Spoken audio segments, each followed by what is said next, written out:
What's your name and where are you from? My name is James Thomas, otherwise known as JA3, the MC. I'm from the one and the only Fayetteville, North Carolina, 26 Dreamville. Okay, so how did you come up with your artist name? I came up with my artist name because I used to be a host. I used to be a party host at North Carolina A&T Aggie Pride.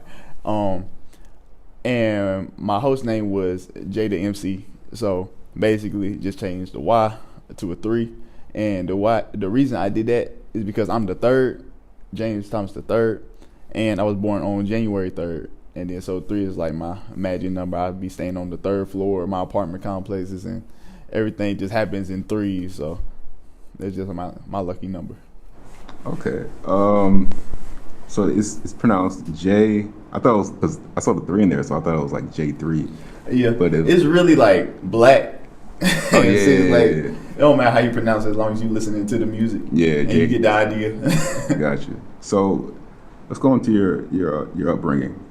You grew up in Fayetteville. Where'd you grow up? Yeah, Fayetteville, North Carolina. So did you grow up in the hood, or you a project baby, or did you grow up in the suburbs? Nah, I grew up in the suburbs, but the thing about Fayetteville is like it really doesn't matter where you grow up. Like it's gonna find you. Like stuff gonna find you. The neighborhood I stay in, we got 2-story houses. If you drive by, you be like, oh, this is a nice neighborhood, but my house has been like glass broken, tires stolen, all types of stuff just found around the neighborhood.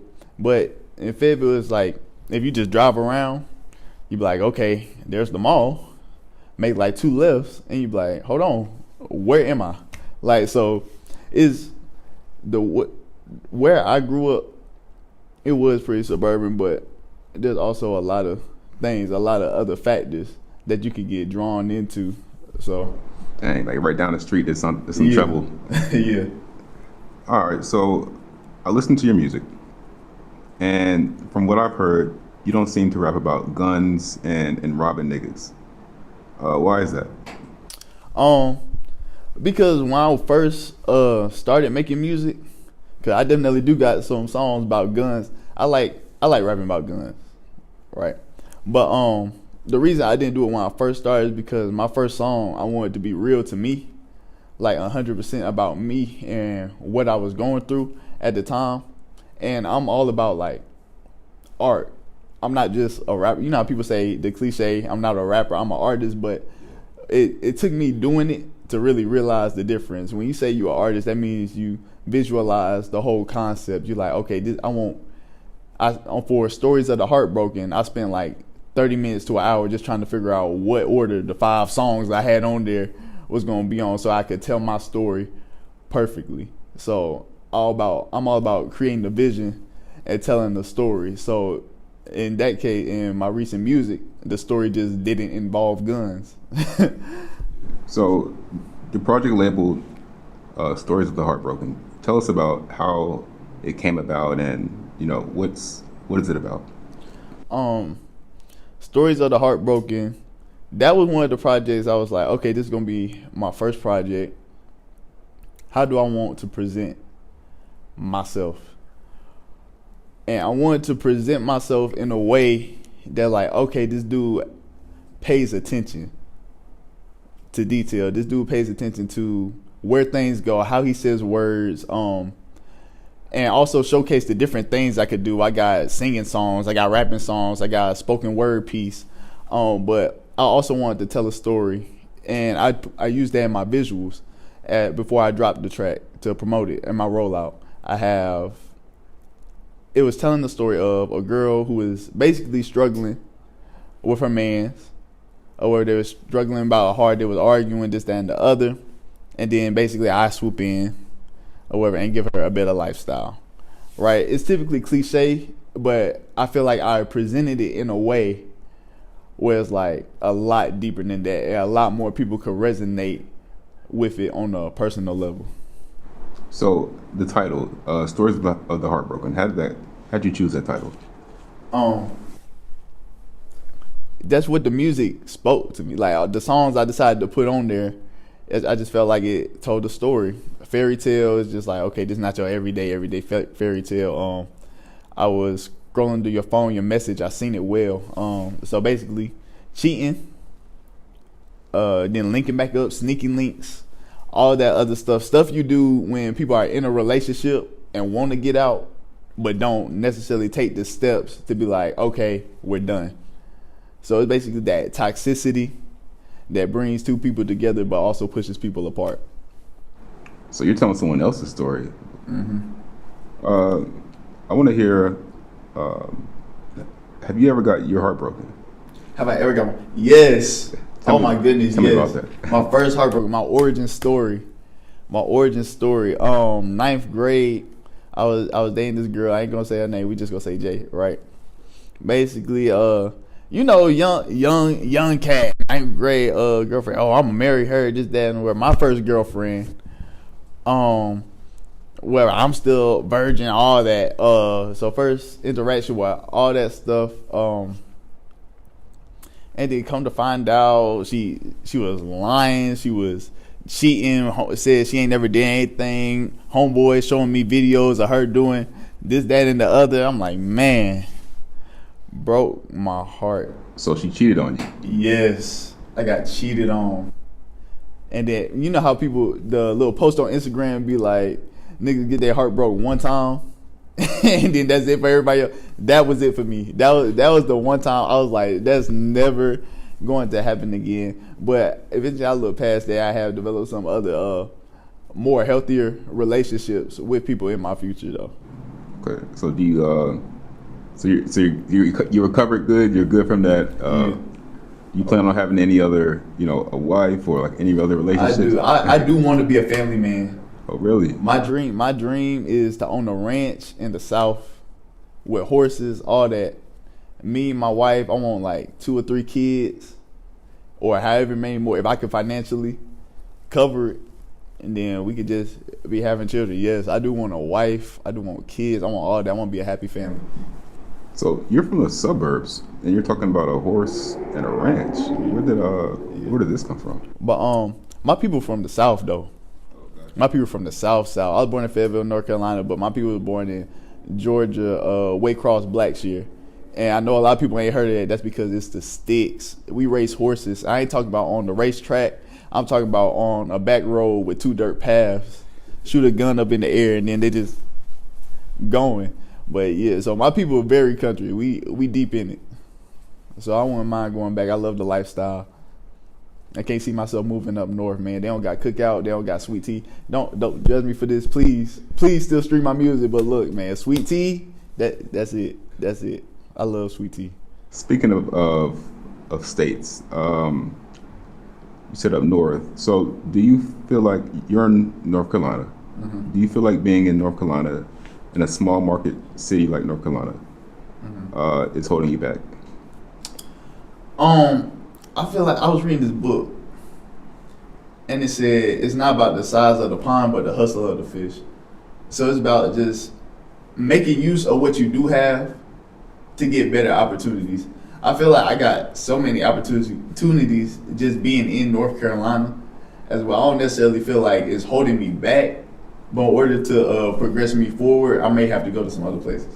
All right. So before you started pursuing music, what were you doing?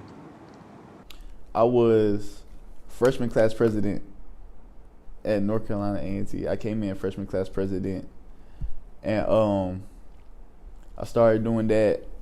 Then fell out of that, fell into hosting.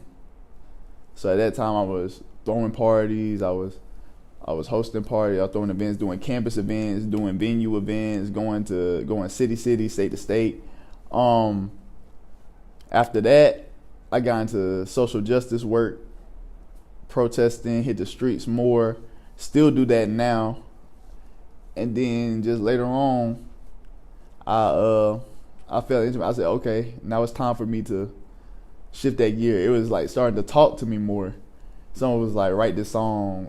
Started buying my own equipment, started rapping, started making songs. Greasy Fingers wasn't the first song I ever made.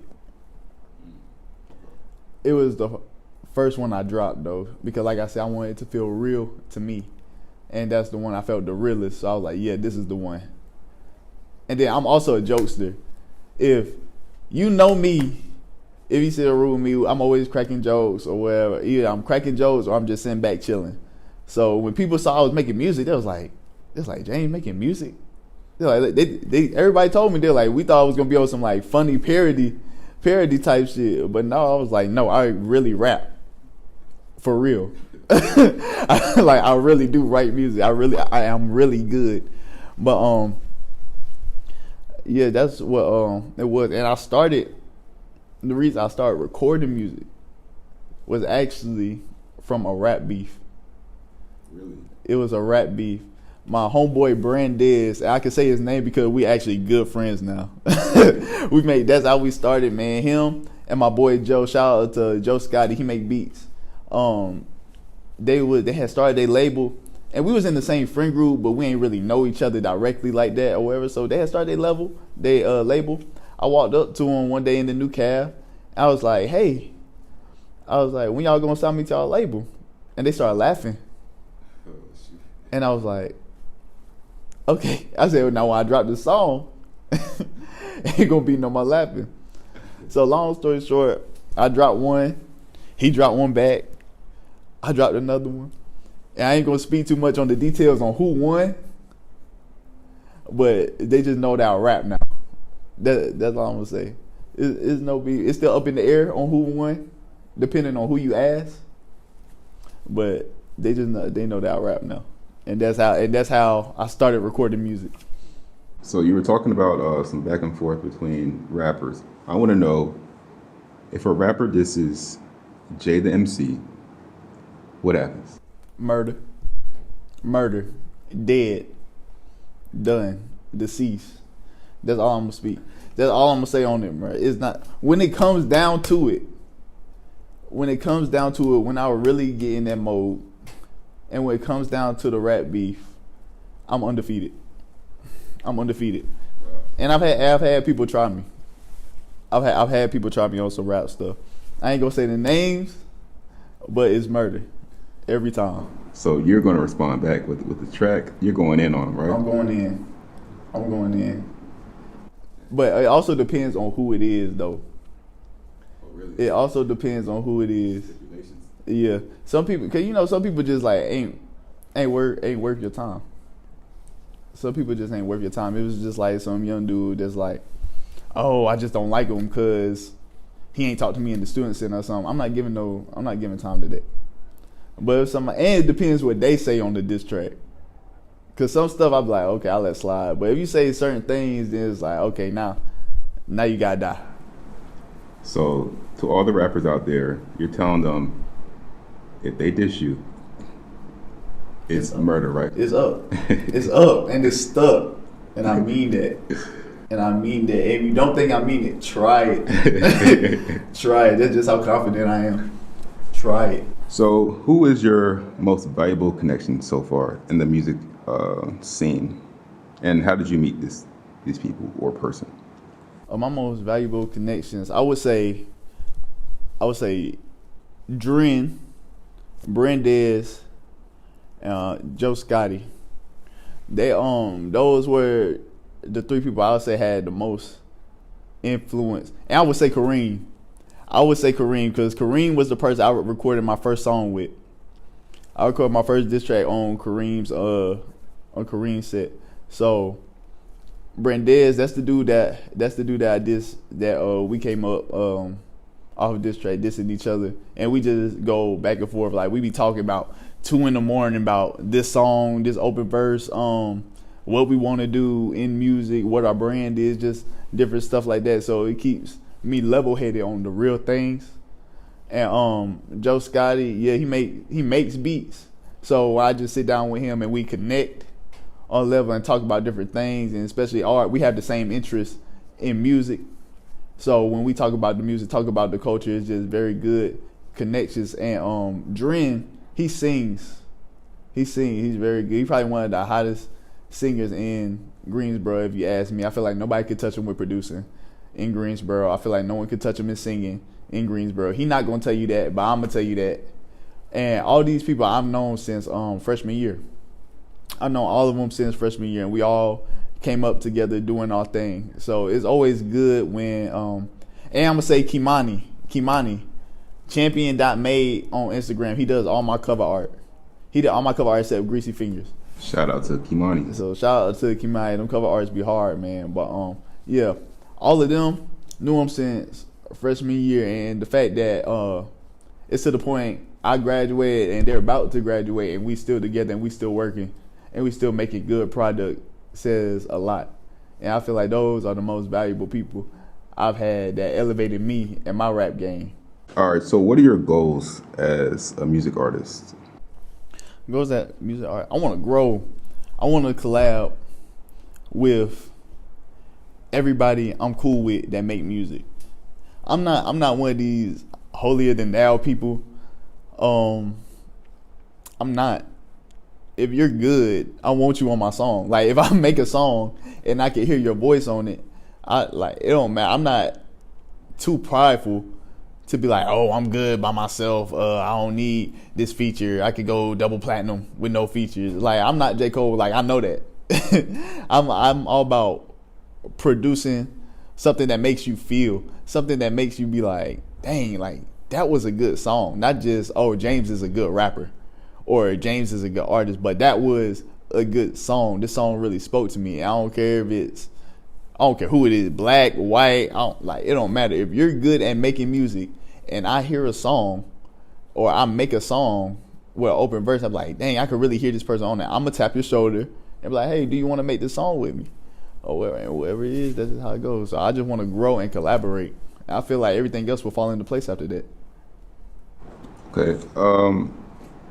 You've been an artist for how long? I dropped Greasy Fingers last year. So you've been in the game for 1 year. Yeah. What's the most challenging thing or some obstacles or challenging things that you faced as being a music artist? Knowing if people gonna like it or not. Knowing if people are going to like it or not. I know that a lot of artists say, I do make music for myself, and if I feel strongly about it, I'm gonna put it out there. But I'm also my biggest critic at the same time. So I also be like, oh, I could have put this ad lib right here to make the song that much better, or I could have said this bar instead of this bar. When I write a song, if it's a singing song, it has at least 5 different verses before I actually pick which one I want to put on there. So I would say figuring out, knowing if people gonna like it or not. So that's why I do have friends. That's what my friends are for. So I got like a select group of people I send the song to. I'm like, hey, how this sound? And I know like that they're like, if it's bad, they're gonna be like, nah, they ain't the one, because they've told me. Like I've sent them some songs. They were like, nah, they ain't the one. And it would be the songs I'll be leaning towards, nah, that ain't the one. So it just gives me confirmation. But there have also been some songs that they be like, nah, they ain't the one, that I've still dropped, just so I can know and prepare for the reaction I'm going to get after I drop it. Yeah. So sometimes it's like, it don't even matter what you think about it, I'm still gonna drop it. I just want to be prepared for the reaction or the feedback when I do. Okay, well, that kind of leads into my next question of, I want your opinion on something. Mm-hmm.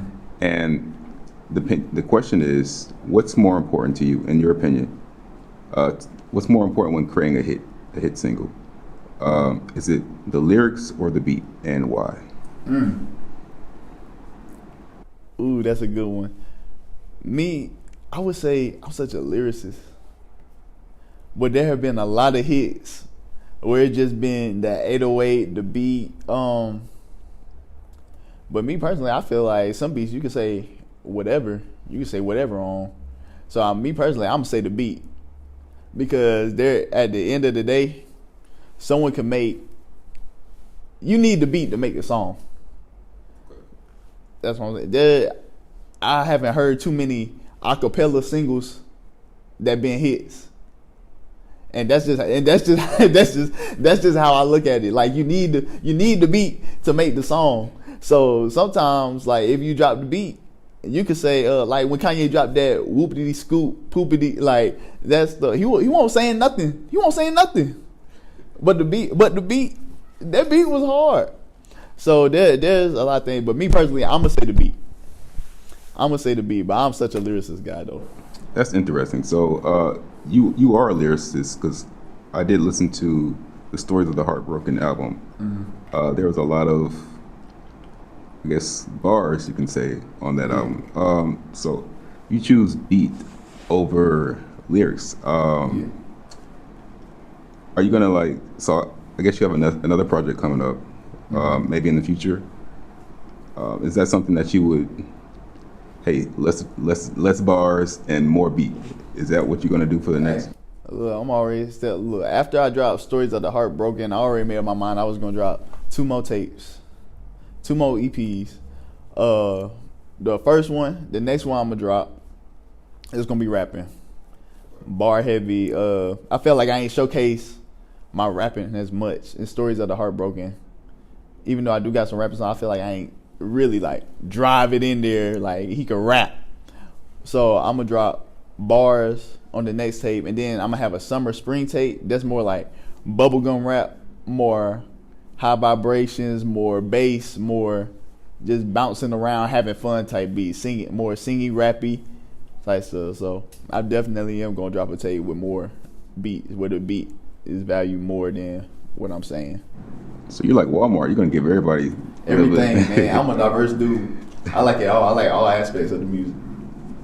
That's what's up. All right, let's get into your purpose. You're on Earth. Welcome to planet Earth. What do you think your purpose is on Earth? I feel like my overall purpose is to speak for those that feel like they're speaking and not being heard, and also to give people an experience through my voice, make people feel better through my voice. I feel like that's one of my biggest attributes. Ever since I was a kid, but growing up in the church, my mom throwing me up there to do prayer or something out of nowhere, just pulling me out. Hey, go do this, go read the scripture, go give this speech, signing me up for things, from me being chair of Fayetteville City Council, going to freshman class president, going to hosting. Everything I've done, even social justice work, everything I've done had to do with either people being heard or my voice being heard, and them feeling better after I got done. So I feel like that's my purpose, is to lead people and to cater to people through my voice, make people feel better, make people have a better day, and then just like show God through all of that. Nice. Speaking of religion, let's see, some I guess some religious people have like a lottery mentality of like. They're just gonna pray for it and they're gonna get it. But you seem like motivated. Like you drove like an hour or some change to get to this interview. Tell me about, where's your drive come from, and why aren't you, I guess less motivated? Like you're really motivated. Where does this motivation come from? Oh, it's easy to do things you love, man. It doesn't feel like work when you love to do it. I always had a drive about me, though. I work ahead so I don't fall behind. I feel like when we get down in the dumps, life has a tendency to pass us by. And my thing is, either you could move with life or get left behind. And I'm not going to get left behind. And I feel like God has given me everything I need. He has given me all the tools to not fail. So all I got to do is do my part. And so I just think this is me doing my part. That's what's up. We're at the end. So what's next for you? What's next? Like I said, tape coming soon. Look for it. It's going to be coming in the next month. I don't have a name for it yet, but I got 4 out of the 5 songs done. So I need one more song, and I'm about to link with them now so we can work on it. So it's a tape coming soon. And yeah, follow me on all social media at JayDaMcee, JayDaMcee. That's my Instagram and my Twitter. So you can stay updated on what I got coming next. You said you're going to the studio right now. You said now. About to drop some heat. I'll be recording at my crib, man. I make a song about every day. Pull up. I'm the type beat killer. I look at any type beat, Trippy Red. I did a Billie Eilish type beat the other day. So I try to stay diverse. I got reggae songs, I got country songs, I got rock songs, rave songs, a Lil Yachty type songs, any beat, any song, you name it. So I want to be able to work with everybody When I say everybody, I'm talking about Jay-Z working with Nickelback type beat. But yeah. So reggae, you can speak a little. What's it called? Man, look, I make it work just like Drake do. just like Drake do, man. Patois, I think that's what they All are. that. There's a lot of people who want to be rappers, who want to be music artists, but they're struggling, maybe to get started, or they don't even know what to expect. You've been in the game for 1 year. For people who are just fresh in the game, trying to be a music artist, what advice, if any, can you give to the new upcoming person? Connections, man. Connections. Gotta make those connections. Gotta fit in with the right people. Gotta cause people that been in the game gonna teach you things, man. People gonna be in the thing, and if you gonna do it, you gotta want it. You gotta want it. It's not easy. Like how I said, I make a song every day. My homeboy Dream, he make like 3 a day. I promise you. You can ask him right now, and then just him doing that motivate me. Dang, I'm making a song a day. I'm like, dang, I need to get on my stuff. Like Brand Dez, he sent me a song like 2-3 songs every night. Made me feel like I'm like, and people looking at me like I'm looking at them like, dang, I ain't doing nothing. So it's just like, yeah, you gotta really want it. You gotta really work for it. You gotta buy the books. You gotta do the research on YouTube. You gotta know your rap history. You gotta know what you want your brand to be. You gotta know what you want to present to people, and you gotta know your strengths and your weaknesses. If you know you can't sing, just go ahead and get the feature. Just go ahead and find somebody that can sing. Don't go up there trying to sing, and then you messing up the whole song and messing up your whole vision, and possibly messing up your whole career. So just go ahead and be attentive to yourself, and be self-aware, and make those connections. That's what's up. So, Words from Jade MC.